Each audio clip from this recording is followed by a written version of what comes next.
টেস ডার্বিফিল্ড এক দরিদ্র কৃষক পরিবারের মেয়ে। একদিন তার বাবা জানতে পারেন যে তারা আসলে প্রাচীন ও অভিজাত ডিয়ারবারভিল বংশের বংশধর।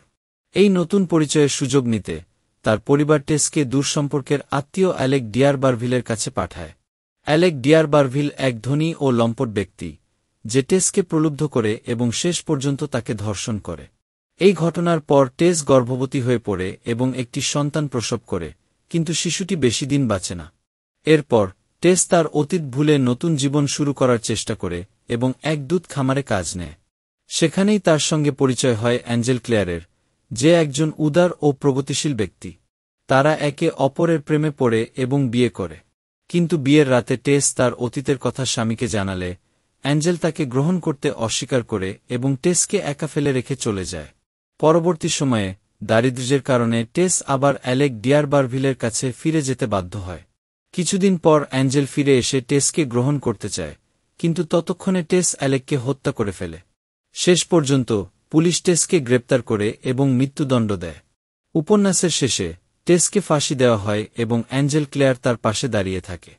টমাস হার্ডির টেস অব দ্য ডার্বিফিল্ডস একটি গভীরভাবে বেদনাদায়ক ট্র্যাজেডি, যা নিয়তি, সমাজের দ্বিচারিতা এবং নারীর প্রতি অবিচারের চিত্র তুলে ধরে।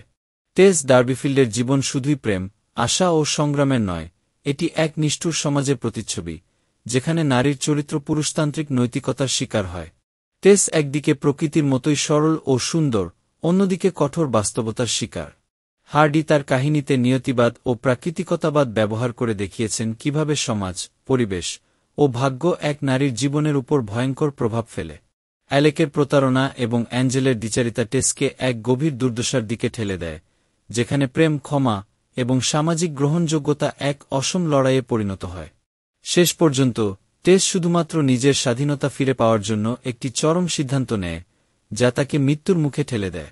উপন্যাসটি হার্ডির সমাজ সমালোচনার শক্তিশালী উপস্থাপন, যেখানে নারীর প্রতি অবিচার, ধর্মীয় ও সামাজিক কপটতা এবং শ্রেণীবৈষম্যের কঠোর সমালোচনা করা হয়েছে।